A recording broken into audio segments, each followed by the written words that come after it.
Welcome to my channel. Today we're going to do a fun test.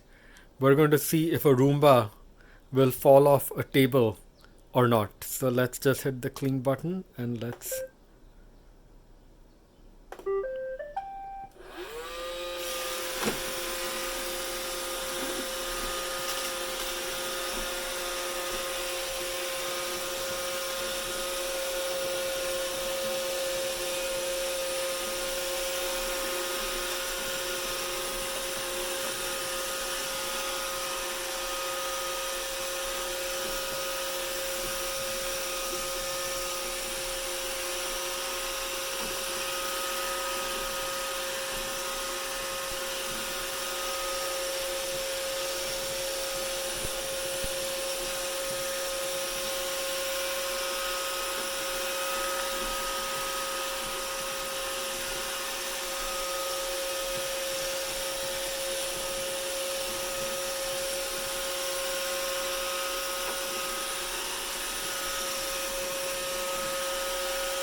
And as you can see, the Roomba does not fall off a table.